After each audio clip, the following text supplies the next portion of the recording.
No espaço adubação de hoje, você vai aprender a coletar amostras de folhas no cajueiro com o objetivo de análise foliar. A gente sempre tem falado aqui, vez por outra, sobre adubação foliar, mas até agora não falamos sobre essa questão da análise foliar. Então, é isso que nós vamos falar no espaço adubação. E a finalidade dessa análise foliar é para que você tenha uma ideia de como está o teor de nutrientes no seu pomar de cajueiro. Mas antes de qualquer coisa, é importante saber o momento certo para fazer essa amostragem, que no cajueiro deve coincidir com o início da floração. Vou repetir, deve coincidir com o início do período de floração.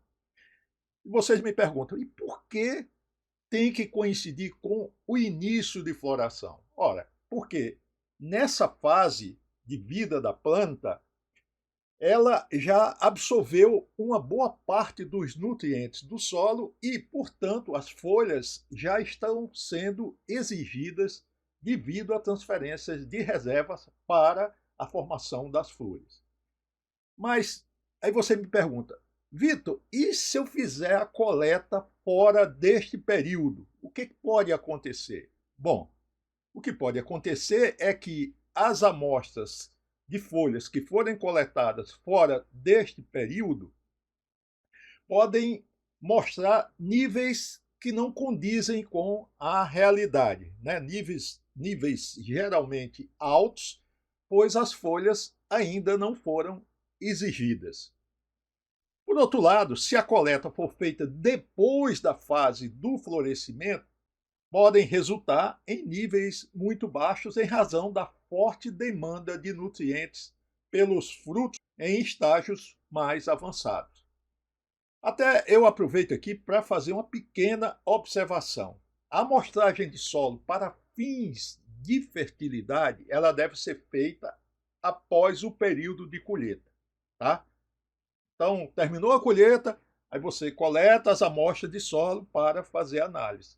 Já no caso da análise foliar, as amostras de folhas, como eu já falei, devem ser feitas no início do florescimento, tá? Então vamos guardar bem isso aí em mente.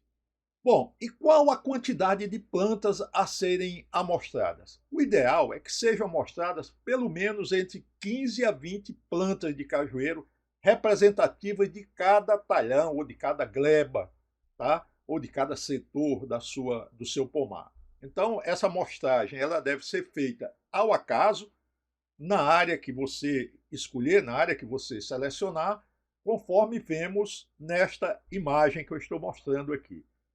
Bom, e qual a altura e a posição da planta para a amostragem das folhas? As folhas, elas devem ser coletadas no terço médio da copa, conforme vemos neste desenho. Nem muito em cima, nem muito embaixo.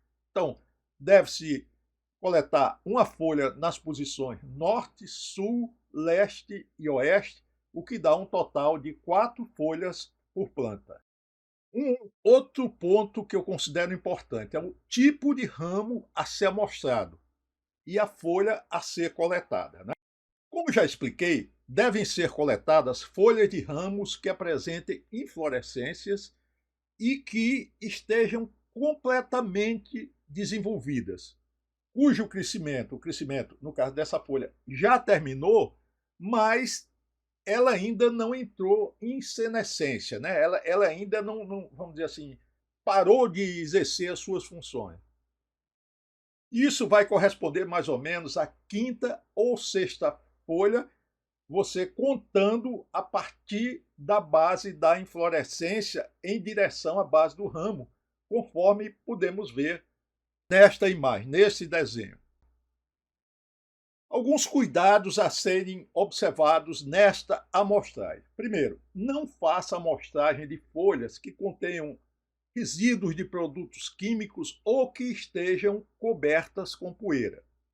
Segundo ponto importante também, não colete folhas danificadas por insetos ou por doenças, ou ainda com danos mecânicos.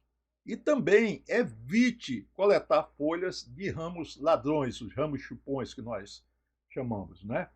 E, por fim, colete folhas de plantas de cajueiro da mesma idade e que estejam submetidas aos mesmos tratos culturais e, se possível, do mesmo clone. Bom, e com relação ao envio dessas amostras para o laboratório?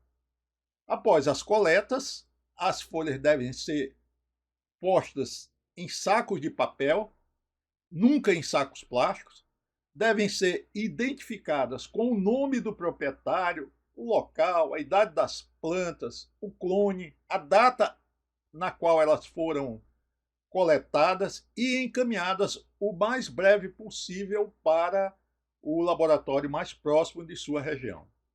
Caso isso não seja possível, ou seja, não seja possível enviá-las no mesmo dia, então colocar numa geladeira.